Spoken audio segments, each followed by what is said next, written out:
बढ़ोतरी होना निश्चित है, लेकिन वचन को आपको आदर करना पड़ेगा। वचन की शिक्षा को आपको अपने अंदर ग्रहण करना पड़ेगा। यह बहुत जरूरी है। बोलो आमीन। और वचन के समय जो लोग सोते हैं, अपना एक मैं बात कहना चाहता हूं कि जब वचन का प्रचार होता है, मैं अपनी बात नहीं कर रहा हूं, खुदा का कोई भी दास हो, कोई भी प्रचारक हो, जब या आप अपने घर में भी अगर आप बाइबल खोलते हैं, आप अगर प्रार्थना के लिए वचन को पढ़ने के लिए अगर आप बाइबल को हाथ भी लगाते हैं, तो आपका बॉडी के अंदर एक कंपन होना चाहिए, आपके हृदय में भय छा जाना चाहिए, आपके अंदर एक डर होना चाहिए। और वो डर बहुत जरूरी है, डरना बहुत जरूरी है। बोलो आमीन।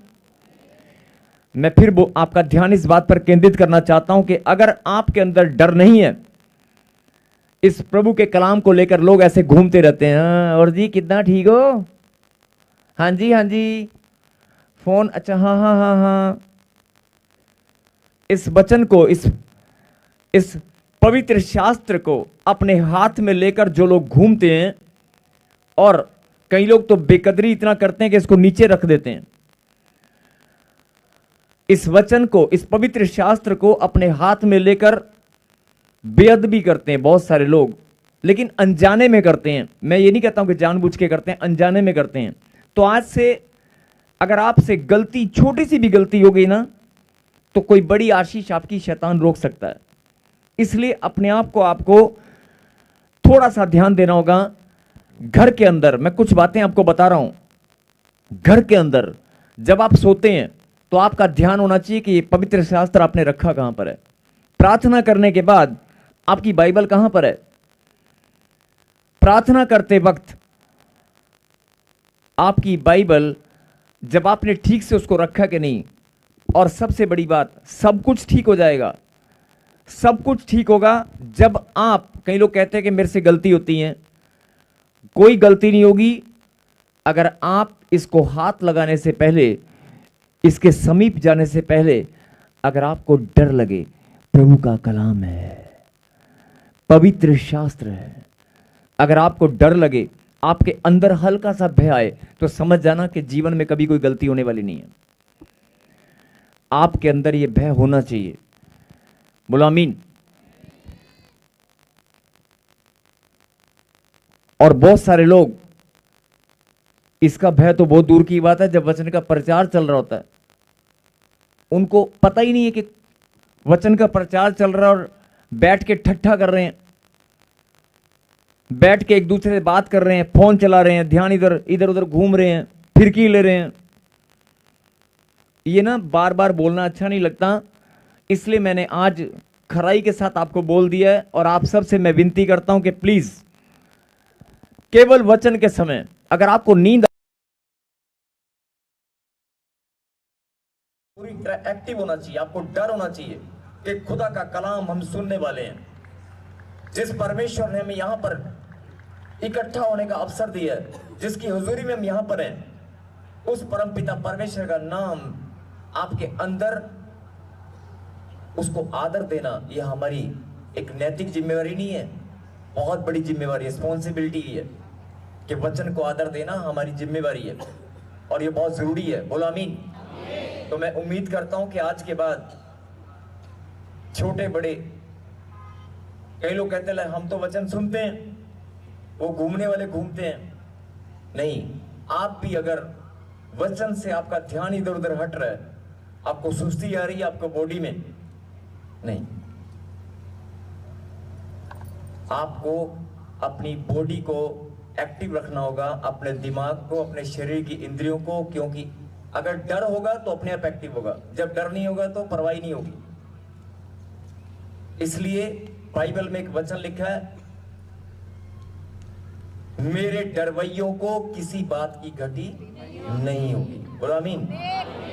ऐसे नहीं लिखा है, मेरा भय रखने वालों को किसी बात की घटी नहीं होगी। बोलो आमीन। एक दूसरे को हाथ मिलाएं और कहें, जागते रहो। जागना बहुत जरूरी है। बोलो आमीन। खुद जागोगे तो परिवार को जगाओगे। बोलो आमीन। एक भाई का फोन आया, कहता प्रॉफिट जी, कहता हमें ना आदत पड़ गई है बहुत अच्छी। मैं क्या कहता, जागते रहो। मैं कहता, कहता लेकिन ना एक दिन क्या हो गया, हम सोने लगे, सोते सोते भी ना हम अपने आप बोल देते हैं रात को, जागते रहो। कहता मेरे छोटा सा बच्चा कहता सोते सोते अपने जागते रहो। मैं कहता मतलब, कहता हम लोग बहुत हंसे इस बात को लेकर। मैं कहा अच्छी बात है, प्रभाव पड़ना चाहिए। बोलो आमीन।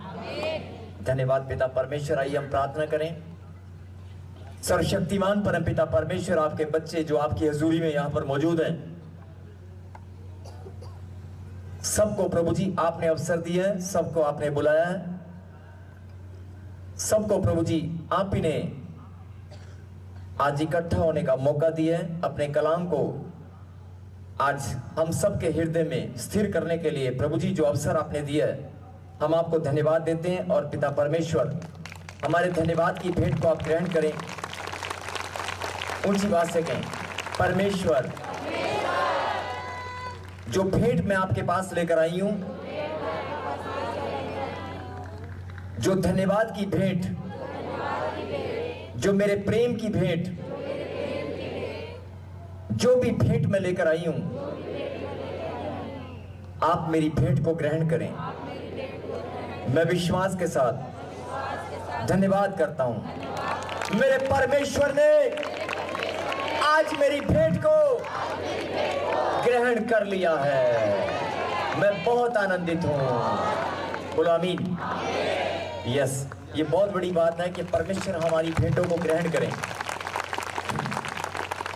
और आइए अब अगला समय वचन से, लेकिन वचन में चलने से पहले मैं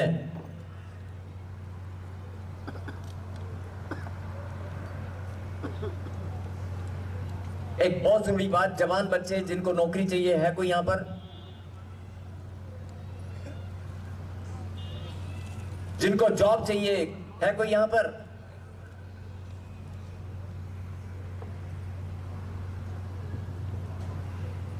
वेरी गुड। सुनो, जिनको जॉब चाहिए, जॉब किस लिए चाहिए होती है? अगर कोई सवाल करेगा तो आधे से ज्यादा लोग क्या बोलेंगे? खर्चा चलाना है, पैसे चलाने हैं, जिंदगी चलानी है, परिवार चलाना है। लेकिन कोई भी ये नहीं बोलेगा देश चलाना है। बोलेगा? नहीं बोलेगा। जब आप, जिस दिन आपने सोच लिया कि मुझे जॉब या कुछ भी रोजगार की आशीष देने वाले परमेश्वर, मुझे रोजगार करके अपने माता पिता का नाम रोशन करना है। पैसे तो कमाना एक अलग बात है, लेकिन मुझे कुछ करना है, मुझे अपने माता पिता का नाम रोशन करना है। आपकी भावना जिस दिन अलग हो जाएगी, चेंज हो जाएगी, उस दिन आप बढ़ने लगेंगे। पैसे तो सब कमाते हैं, बोलो आमीन। पैसे तो सब कमाते हैं, लेकिन आपकी भावनाएं, अगर आपका मकसद, आपके सोच विचार अगर दुनिया से अलग है, तो आप बढ़ने वाले हैं। बोलो आमीन। आइए हम प्रार्थना में प्रभु को धन्यवाद दें और ऊंची आवाज से फिर से कहें, परमेश्वर, मैं आपको धन्यवाद देता हूं आपके महान बलिदान के लिए, अपने उद्धार के लिए, अपनी ब्लेसिंग के लिए, अपनी चंगाई के लिए, अपनी बढ़ोतरी के लिए, अपने परिवार की खुशी और आनंद के लिए मैं आपको धन्यवाद देता हूं और विश्वास के साथ धन्यवाद करता हूं, आपने मेरी भेंट को आज ग्रहण किया है। मैं बहुत आनंदित हूं। कहें आमीन। और ये जो प्रार्थना जो आपने अभी की है मिलकर, ये आप डेली रूटीन में अपने घर में आप ऐसे किया करो। बोलो मैं किया करूंगा। कहें आमीन। अभी मैंने पूछा कि बहुत सारे भाइयों को रोजगार चाहिए, बहुत सारी बहनों को रोजगार चाहिए। कर्जे वाले हैं यहां पर? कर्जे वाले, अगर मैं ये बोलूं कि आज तेरा कर्जा ठीक 1 घंटे बाद गैब होने वाला है, बिल्कुल गैब। कई लोग बोलेंगे ऐसे थोड़ी होता है, 1 घंटे में थोड़ी गैब होता है। नहीं, आज बहुत सारी बहनें हैं यहां पर जिनके पास बच्चे की आशीष नहीं है, बड़े लंबे समय से बच्चा मांग रही हैं बहुत सारी बहन भाई, हस्बैंड वाइफ। अगर कोई हस्बैंड वाइफ है तो इकट्ठे अगर बैठे हो तो इकट्ठे खड़े होकर या हाथ उठा दें इकट्ठे। जब आप हाथ उठाते हैं तो आपकी हाजिरी लगती है वो। यस, बैठ जाएं प्लीज। जिनके पास संतान नहीं है, परमेश्वर ने आपको अगर यहां पर बुलाया, बैठिए प्लीज, बैठिए बैठिए बैठिए। मैंने क्या कहा कि जिनके पास रोजगार नहीं है, जिनके पास संतान नहीं है, जिनके पास मकान नहीं है, जिनके पास कर्जा है, धन की गटी है, जिनके पास धन की गटी है, जितने भी लोग यहां बैठे हैं, बहुत सारे लोग ऐसे भी होंगे जिनके पास गांठ, गिल्टियां, पथरियां, रसोड़ियां, बीमारी, प्रॉब्लम, समस्याएं है कि नहीं? वो है कि नहीं? सच बोलना है, सच बोलना है। बोलो परमेश्वर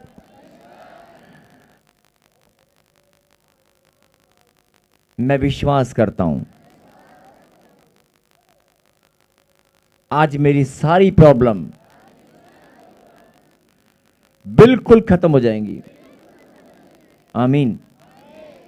आपने बोला अपने मुंह से कि बिल्कुल खत्म हो जाएंगी। कैसे खत्म होंगी? जब आप खुदा की बात को सुनोगे, समझोगे तो आज पक्का खत्म हो जाएगी। बोला आमीन। अभी मैंने एक बात बताई थी कि आप जब धन्यवाद की भेंट अर्पित करते हैं तो उस धन्यवाद की भेंट में या आपकी जो भेंटें आप लेकर आते हैं, मैं रिपीट कर रहा हूं, जरा ध्यान से सुनना, जो भेंट आप लेकर आते हैं उसमें खोट नहीं होना चाहिए। अभी मैंने बोला था ना, क्योंकि शैतान छोटी छोटी बातों में बहानों को ढूंढता है। छोटी छोटी बातों में आपके जीवन शैली में बहानों को ढूंढता है कि इसकी आशीष में कैसे रोकूं। वो बहाने बनाता है किसी न किसी कारण से मैं इसके काम को रोक दूं। वो परमेश्वर के सामने जाकर खड़ा हो जाता है कि देखा इसका तो विश्वास नहीं है, देखा इसका धन्यवाद में खोट है, देखा ये रो रहा है। छोटी छोटी बातों में आज परमेश्वर आपको ये समझाना चाहते हैं कि आप जो भी शैतान बहाने बनाता है, उसके बहाने बनाने वाली सारी बातों को आपको समझना होगा और आपको इतना मजबूत बनना होगा कि शैतान के पास कोई बहाना न रहे। बोलो आमीन। सीधी सी बात, परमेश्वर आपको मजबूत बनते हुए देखना चाहते हैं। बोलो आमीन, बोलो आमीन। आइए चलें वचन में, निकालें परमेश्वर के कलाम से पहला यूहन्ना 5वां अध्याय और वर्ष अभी पढ़ेंगे। पहला यूहन्ना 5वां अध्याय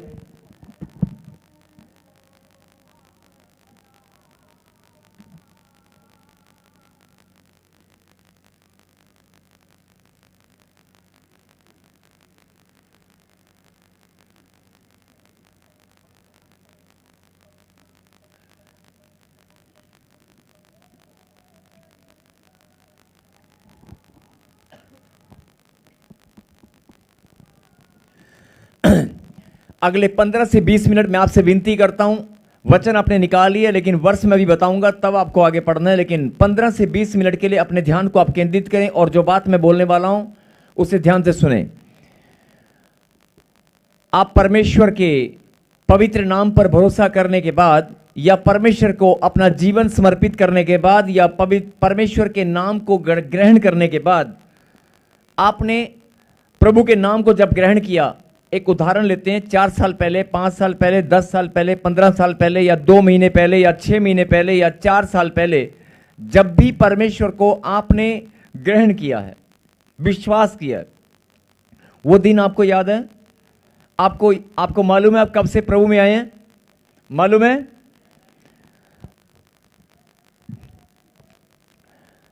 पंद्रह से 20 मिनट जरा गहरी बात को सुने। जो लोग परमेश्वर के पास आने के बाद, परमेश्वर के नाम को ग्रहण करने के बाद, परमेश्वर ने आपको मालूम है कुछ चीजें अलग से दी। मैं आपको याद दिलाना चाहता हूं। क्या आपको मैं याद दिलाऊं? मैं कुछ आपको याद दिलाना चाहता हूं कि परमेश्वर ने आपको कुछ चीजें अलग से दी हैं। जरा ध्यान करें और मेरे पीछे गए। परमेश्वर का पवित्र नाम, परमेश्वर का बड़ा नाम मेरे पास है। परमेश्वर का अभिषेक हमारे पास है, परमेश्वर की सामर्थ, फिर से कहें, परमेश्वर की सामर्थ हमारे पास है। कहें आमीन। उसका प्यार हमारे साथ है, उसकी बड़ी दया, उसकी असीम कृपा हमारे ऊपर है, उसका अनुग्रह हमारे ऊपर है। बोलो आमीन। मैंने क्या याद दिलाया आपको? परमेश्वर का बड़ा नाम आपके पास है, बड़ा नाम, उसका नाम है कि नहीं? उसकी सामर्थ आपके पास है, उसका प्यार आपके साथ है, उसका नाम आपके पास है, उसका प्यार आपके साथ है, उसकी सामर्थ आपके पास है और उसकी दया हमारे ऊपर है। बोलो आमीन। और इतना कुछ होने के बाद, ये इतने सारे गिफ्ट मिलने के बाद, इतना सारा गिफ्ट मिलने के बाद, इतना सारे गिफ्ट, वरदान गिफ्ट मिलने के बाद भी हम लोग क्या कर रहे हैं? उसकी सामर्थ, उसकी पावर, उसकी शक्ति, उसका बड़ा नाम आपके पास है, उसका अभिषेक आपके पास है और फिर भी आप क्या कर रहे हैं? रो रहे हैं। परमेश्वर, मेरा कर्जा, मेरे पास बच्चा नहीं है। आप कब तक रोएंगे? रोना बंद करें। मैं क्यों बोल रहा हूं? क्योंकि अगर आप खोखलेपन की प्रार्थनाएं करते हैं, कमजोर वाली प्रार्थनाएं करते हैं, जब आप कमजोर वाली प्रार्थनाएं, आपकी प्रार्थना में जब कमजोरी दिखाई देती है तो शैतान बहाना बनाकर और क्या बोलता है मालूम है? परमेश्वर, आपकी सामर्थ, आपकी दया, आपका अनुग्रह, आपका अभिषेक इसके ऊपर है और फिर भी ये इतना कमजोर होकर रो रहा है। प्रभु, मेरा घर बना दे, परमेश्वर मुझे कर्जे से उतार दे। क्यों? क्योंकि हैबिट बन चुकी है रोने की, आदत बन चुकी है रोने की और इंसान बार बार रो रहा है। अब इसको मैं थोड़ा सा आपका ध्यान, अगर आप बात को, आज इस बात को अगर आप समझ गए तो आज जो आपने इतने लंबे समय से जो रोना है, जो इतने लंबे समय से आपकी ब्लेसिंग रुकी है, वो आज आप अगर बात को समझ गए तो शैतान के पास सारे बहाने खत्म हो जाएंगे और आज ही आपकी आशीष आप लेकर जाओगे। आज ही आमीन।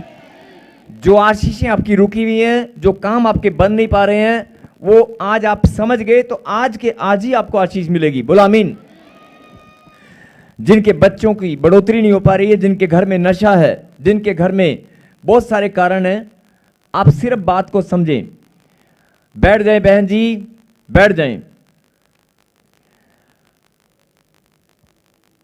अगर आपके बच्चों को आपने पाल पोस कर बड़ा किया, एक उदाहरण से समझेंगे, अगर आपने अपने बच्चों को पाल पोस कर बड़ा किया और बड़ा करने के बाद 25 साल तक आप उसको, 25-26 साल तक आपने उसको कमा कर पाल पोस कर बड़ा किया, खिलाया पिलाया, कपड़े दिए, सबको दिए और फिर वो बच्चा पढ़ाई भी अच्छे से कर लिया और उसके बाद माता पिता ने पूछा, बोल बच्चे तेरी मर्जी क्या है, तू क्या करना चाहता है?